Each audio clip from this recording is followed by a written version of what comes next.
Hello दोस्तों, welcome to school प्रवेश। दोस्तों, आरटी एडमिशन छत्तीसगढ़ 2022-23 के लिए जो ऑनलाइन एप्लीकेशन फॉर्म भरे जाने थे वो 17 मार्च 2022 से भरे जाने थे, लेकिन कुछ टेक्निकल इश्यूज़ के कारण ये जो डेट है वो बढ़ाकर प्रशासन द्वारा 22 मार्च 2022 कर दी गई है। 22 मार्च 2022 से आप ऑनलाइन एप्लीकेशन फॉर्म भर सकेंगे। दोस्तों, ऑनलाइन एप्लीकेशन फॉर्म कैसे भरना है इस वीडियो में मैं आपको पिछले साल डेमो के हिसाब से समझाऊंगा, ताकि आपको ऑनलाइन एप्लीकेशन फॉर्म भरने में कोई दिक्कत ना हो। तो चलिए स्टार्ट करते हैं। दोस्तों, ऑनलाइन एप्लीकेशन फॉर्म भरने के लिए आपको सबसे पहले गूगल पर जाना है, अपने मोबाइल या लैपटॉप कंप्यूटर में खोल लेना है। वहाँ पर आपको सर्च करना है CGRT एडमिशन। उसके बाद दोस्तों आपके सामने पहले पे आ जाएगा आरटी पोर्टल, शिक्षा का अधिकार एजुकेशन पोर्टल। इस पर आपको क्लिक कर देना है। दोस्तों, ये वेबसाइट आपको हिंदी में देखने को मिलेगी। अगर आप हिंदी में कंफर्टेबल नहीं है तो गूगल ट्रांसलेटर की मदद से इसको आप इंग्लिश में ट्रांसलेट कर सकते हैं और सारी जानकारी को इंग्लिश में भी देख सकते हैं और भर सकते हैं। उसके बाद दोस्तों आगे बढ़ने के लिए आपको जाना होगा जहाँ पर लिखा है छात्र पंजीयन आवेदन संशोधन प्रिंट। इस पर क्लिक करना होगा। दोस्तों, ये पिछले साल का डेमो है, लेकिन आपको इस बार भी फॉर्म इसी तरीके से भरना है। उसके बाद दोस्तों आप देखेंगे कि नया आवेदन भरे लिख के आ रहा है। उसके नीचे कुछ महत्वपूर्ण बिंदु बताए गए हैं। दोस्तों, इस पर हम ऑलरेडी वीडियो ला चुके हैं, लेकिन मेरा आपसे निवेदन है, आपने अगर वो वीडियो नहीं देखा है तो वीडियो देख लें, और अगर आप वीडियो नहीं देखना चाहते हैं तो भी दोस्तों आप इस जानकारी को पढ़ सकते हैं, अच्छे से समझ सकते हैं। उसके बाद दोस्तों आपको नया आवेदन भरे पर क्लिक कर देना है। जैसे आप नया आवेदन भरे पर क्लिक करेंगे, आपके सामने एक फॉर्म खुलकर आ जाएगा। आप देख सकते हैं आरटी के लिए आवेदन लिखा हुआ है। शिक्षा का अधिकार 2009 धारा 121(1)(c) शिक्षा सत्र 2021-22। दोस्तों, ये पिछले साल का डेमो है, आप बिल्कुल कंफ्यूज ना होएं, बस आपको समझ में आ जाए कि किस तरीके से ऑनलाइन एप्लीकेशन फॉर्म भरना है। इसलिए मैं आपको ये पिछले साल का डेमो दिखा रहा हूँ, ताकि जब भी आप फॉर्म भरें तो आपसे कोई भी गलती होने के चांसेस ना रहें। इसलिए आप इसको लेकर कंफ्यूज नहीं होइएगा। अभी 2022-23 सत्र के लिए फॉर्म नहीं निकले हैं। 22 मार्च 2022 से 2022-23 सत्र में एडमिशन के लिए फॉर्म निकलेंगे, तब आप जो है फॉर्म को भरिएगा। ये बस आपको एक बेसिक आइडिया देने के लिए डेमो दे रहा हूँ। सबसे पहले आपको अपना जिला चुनना है। जैसे कि मैंने एग्जाम्पल के तौर पर दुर्ग चुन लिया। उसके बाद आपका जो पता है वो शहरी है ग्रामीण, ये चुन लेना है। उसके बाद नगरीय निकाय चुनना है, मैंने दुर्ग चुन लिया। उसके बाद दोस्तों आपको अपना वार्ड चुनना है, मैंने यहाँ तितुर डी चुन लिया। उसके बाद यहाँ पर आपको मोहल्ला चुनना है, तो मेरा जो मोहल्ला है वो तितुर डी है। और दोस्तों उसके बाद आपको पिन कोड डाल देना है। ये डिटेल जो आप भरेंगे, इसी के आधार पर आपके बच्चे के एडमिशन के लिए जो स्कूल की लिस्ट है वो शो होगी। उसके बाद आगे बढ़ते हैं। आगे आपको विद्यार्थी का नाम, यानी कि जिस बच्चे के लिए आप फॉर्म भर रहे हैं उसका नाम यहाँ पर डालना होगा। जैसे बच्चे का नाम संदीप सिंह है, तो मैंने संदीप सिंह यहाँ पर भर दिया है। उसके बाद दोस्तों अगले स्टेप में आपको बच्चे की डेट ऑफ बर्थ, जन्म तिथि भरनी है। दोस्तों, जन्म तिथि अगर आप गलत भरेंगे, जो एज का क्राइटेरिया डिसाइडेड है सीजी गवर्नमेंट की तरफ से, अगर आप उससे कम या उससे ज़्यादा यहाँ पर डेट ऑफ बर्थ भरते हैं तो एक एरर देगा। मैं आपको भर के दिखाता हूँ। मैं एक पहले गलत डेट ऑफ बर्थ चूज़ करता हूँ कि बच्चा जो है वो ओवर एज है, तो देखते हैं क्या एरर आता है। तो यहाँ पर मैंने चूज़ कर लिया है, आपको चूज़ करके दिखा देता हूँ ताकि आपको समझ में आ जाए कि बहुत सारे लोगों के प्रश्न होते हैं कि हमारे बच्चे की जन्म तिथि इतनी है तो क्या एडमिशन हो जाएगा।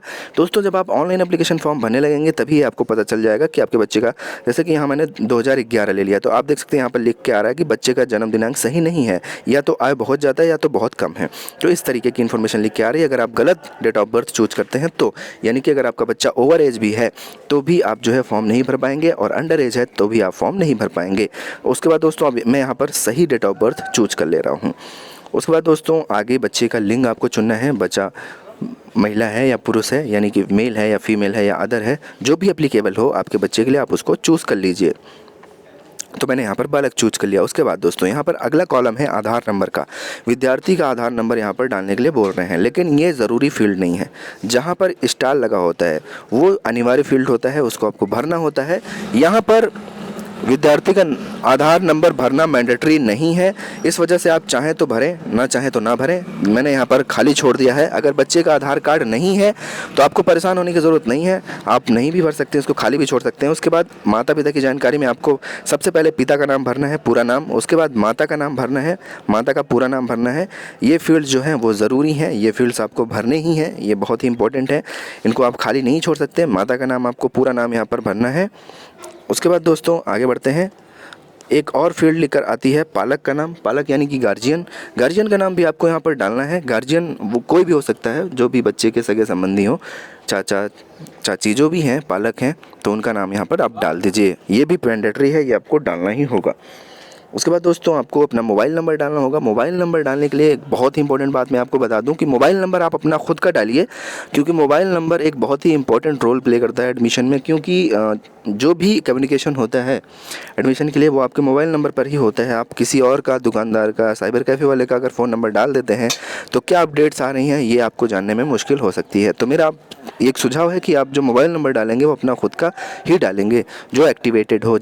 दोस्तों मोबाइल नंबर डालने के बाद फिर आपको विद्यार्थी की जाति चुननी है। आपको जाति वहाँ पर से चुन लेना है। उसके बाद अगले स्टेप में हमें दस्तावेज़ की जानकारी देनी है। दोस्तों यहाँ पर 2 वर्ग हैं, आवेदित वर्ग जैसे कि दुर्बल वर्ग या फिर असुविधाग्रस्त। तो जो भी आपके लिए एप्लीकेबल है, अगर आप दुर्बल वर्ग ईडब्ल्यूएस कैटेगरी से आते हैं तो आपको दुर्बल वर्ग चुनना है, और अगर आप असुविधाग्रस्त वर्ग से आते हैं तो आपको असुविधाग्रस्त चुनना है। सबसे पहले मैं दुर्बल वर्ग चुन के दिखाता हूँ। उसमें 3 कैटेगरी है, बीपीएल, सर्वे सूची 2022, 2002, 3, 2007, 8 या फिर सामाजिक एवं आर्थिक जातिगत जनगणना, और उसके बाद आपको अंत्योदय कार्ड। इसमें जो भी एप्लीकेबल है आप चुन लीजिए। मैंने यहाँ पर बीपीएल सर्वे सूची चुन लिया। उसके बाद दस्तावेज आप क्या देंगे इससे संबंधित वो आपको चुनना है। उसके बाद बीपीएल सर्वे सूची नंबर मैंने यहाँ पर चुना था तो उसको भरना है, बीपीएल सर्वे सूची नंबर।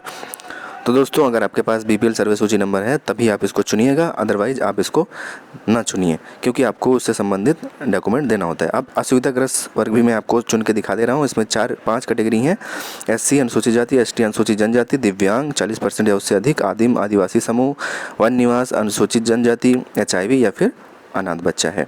तो इसमें से जो भी कैटेगरी एप्लीकेबल है वो आप चुन सकते हैं।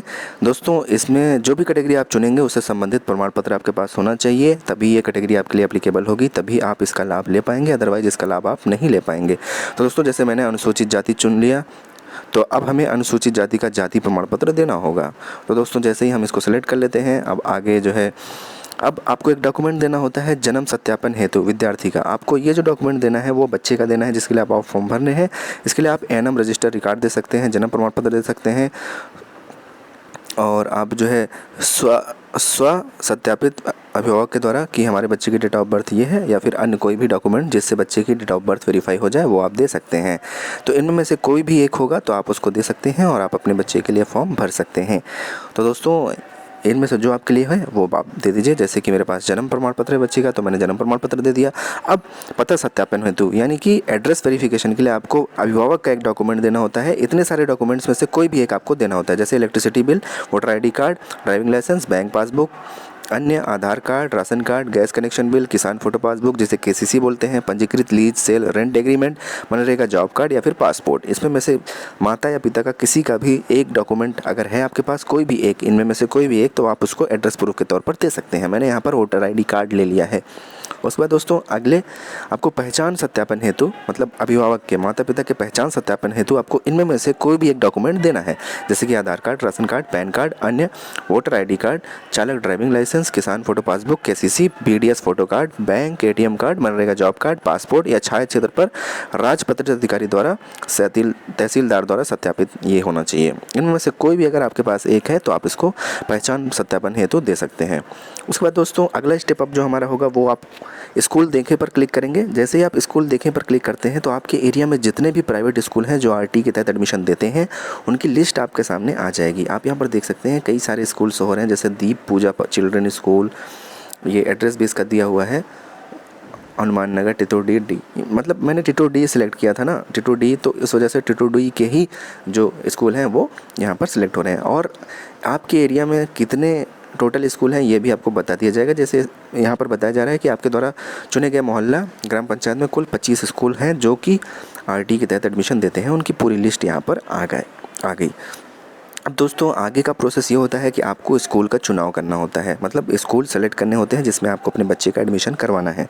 और यहाँ पर स्कूल के बारे में कुछ जानकारी भी लिखी हुई है कि आरटी की कितनी सीटें हैं। और यदि ऐसा होता है कि आपके ग्राम मोहल्ला में कोई भी स्कूल नहीं सो रहा है तो आपको यहाँ क्लिक करके लिखा हुआ है, इस पर क्लिक करके सूचना देनी होती है ताकि आपके ग्राम मोहल्ले में जो है स्कूल वो ऐड किए जा सके। उसके बाद दोस्तों आपको प्राथमिकता चुननी होती है। प्राथमिकता यानी कि जिस स्कूल का नाम आप पहले नंबर पर चुनेंगे उसमें सबसे ज़्यादा संभावना रहेगी आपके बच्चे के एडमिशन होने की। उसके बाद दूसरे पे, फिर तीसरे पे, फिर चौथे पे, फिर पाँचवें पे, इस तरीके से। तो देखिए मैंने दीप पूजा चिल्ड्रन स्कूल को पहली प्राथमिकता दे दी है, यहाँ पर सबसे पहले एडमिशन मिलेगा। उसके बाद दूसरे प्राथमिकता दी है मैंने प्राइवेट किशोर पब्लिक स्कूल आदित्य नगर दुर्ग, और इसी तरीके से जो तीसरी प्राथमिकता दी है कि तीसरे नंबर पर हमें एडमिशन चाहिए, इसी तरीके से आपको भी प्राथमिकता देनी है। दोस्तों इसको आप बहुत सोच समझ कर भरिएगा, क्योंकि इसी के आधार पर आपके बच्चे का एडमिशन होगा, आपके बच्चे को स्कूल अलॉट होंगे। आप रैंडमली 25 में से कितने भी स्कूल चूज़ कर सकते हैं, प्राथमिकता आपके ऊपर डिसाइडेड है। जो आप प्राथमिकता देंगे उस हिसाब से एडमिशन मिलेगा। आप चाहें तो बीच बीच के स्कूल छोड़ भी सकते हैं, लेकिन मैं ये मानता हूँ कि आपको जिन स्कूलों में एडमिशन चाहिए उन स्कूलों को आप पहले चुनें, उनको पहली प्राथमिकता दें, ताकि ज़्यादा संभावना रहे आपके बच्चों का उन स्कूलों में एडमिशन होने के लिए। तो दोस्तों प्राथमिकता बहुत ही ध्यान से चुनिएगा। कई बार ऐसा होता है कि बच्चे का एडमिशन हो जाता है आरटी के तहत, फिर माता पिता कहते हैं कि हमें ये स्कूल में नहीं लेना था, हमें किसी दूसरे स्कूल में लेना था, इससे वो वाला बेटर है, वो ज़्यादा अच्छा है। तो सर क्या प्रोसेस है? तो भाई आप फॉर्म भरते समय ही इस बात का ध्यान रखें कि बाद में आपको कोई प्रॉब्लम ना हो। फॉर्म भरते समय भी आप प्राथमिकता का ध्यान रखें, जैसे कि जब भी आपको अगर स्कूल अलॉट हो जाए तो आपके मन मुताबिक जो आप जिसमें आप एडमिशन दिलाना चाहते थे अपने बच्चे का, वही स्कूल आपको अलॉट हो। तो इस वजह से जो प्राथमिकता आप चुनेंगे वो आप जो है बहुत ध्यान से चुनिए, ताकि अगर स्कूल अलॉट होता है, आपके बच्चे का आरटी के तहत एडमिशन होता है, तो आप भली भांति जो है वो एडमिशन ले सकें। अब आपको सेव एंड सेलेक्टेड स्कूल पर क्लिक करना है। उसके बाद जैसे ही आप सेव सेलेक्टेड स्कूल पर क्लिक करते हैं तो जितने भी स्कूल को आपने चुना है उन सारों की जो लिस्ट है वो आपके सामने आ जाएगी प्राथमिकता के हिसाब से। जैसे देखिए मैंने चुना था पहले पे दीप पूजा चिल्ड्रन स्कूल, तो वो पहली प्राथमिकता पे है। और उसके बाद दूसरे नंबर पर मैंने प्राइवेट किशोर पब्लिक स्कूल आदित्य नगर दुर्ग चुना था, तो वो दूसरे नंबर पे है। तीसरे पे मैंने सुभाष विद्या मंदिर, और चौथे पे सरस्वती ज्ञान मंदिर, पाँचवें पे प्राइवेट एचडीबी पब्लिक स्कूल। तो इस तरीके से जैसे जैसे मैंने चुना था वैसे वैसे यहाँ पर आ गया है। और एडमिशन के लिए भी इसी तरह की प्राथमिकता जो है वो निर्धारित की जाएगी, इसी के आधार पर आपको जो है वो एडमिशन मिलेगा। यहाँ पर एक नोट लिखा है, फॉर्म भरने के बाद जिस नोडल के अंतर्गत विद्यालय का चयन किया गया है वो चयन फॉर्म की एक प्रति सभी दस्तावेज प्रमाणित पत्र के अनुरूप रूप से विद्यालय में उपस्थित हो जमा सके। ठीक, उसके बाद दोस्तों आपको सुरक्षित कर देना है। और आगे अब यहाँ पर आपके पास एक जो है आवेदन क्रमांक आ गया है आरटी करके, तो इस आवेदन क्रमांक को आप नोट कर लीजिए। और लॉटरी से पहले फॉर्म में किसी भी प्रकार के संशोधन के लिए एप्लीकेशन आईडी को लिख कर रखें। दोस्तों अगर आपसे कोई गलती हो गई है, कोई चीज़ आप गलत भर दी है, तो फिर से संशोधन करने के लिए आपको मोबाइल नंबर पर ओटीपी प्राप्त होगा और आप जो है आवेदन को फिर से सही कर सकते हैं जो भी गलती हुई है। उसके बाद दोस्तों अगला स्टेप अब इस फॉर्म में यह है कि आपको आवेदन प्रिंट करने पर क्लिक करना है। दोस्तों जैसे ही आप आवेदन प्रिंट करने पर क्लिक करेंगे आपसे जो है आवेदन क्रमांक, एप्लीकेशन आईडी पूछी जाएगी और बच्चे का जन्म तिथि पूछा जाएगा। उसके बाद आपको आवेदन क्रमांक डालना है जो अभी अभी आपको मिला है, और उसके बाद बच्चे की जो जन्म तिथि है, डेट ऑफ बर्थ, वो डालनी है। वो डालने के बाद आपको आवेदन प्रिंट करने पर क्लिक कर देना है। जैसे आप क्लिक करेंगे आपके पास आपका फॉर्म भरा गया। दोस्तों thank you so much for watching. हमारा वीडियो देखने के लिए आपका बहुत बहुत धन्यवाद। दोस्तों इस तरह की वीडियोस हम टाइम टू टाइम आपको देते रहते हैं, इसके लिए आप हमारे चैनल को सब्सक्राइब करें। वीडियो अच्छा लगे तो वीडियो को लाइक करें, वीडियो को ज़्यादा से ज़्यादा लोगों तक शेयर करें ताकि ज़्यादा से ज़्यादा लोगों को इसकी जानकारी हो। ये पिछले साल का डेमो था, आपकी जानकारी के लिए मैंने इसको दिया है। तो दोस्तों उम्मीद करता हूँ कि आपके लिए हेल्पफुल साबित होगी। Thank you so much.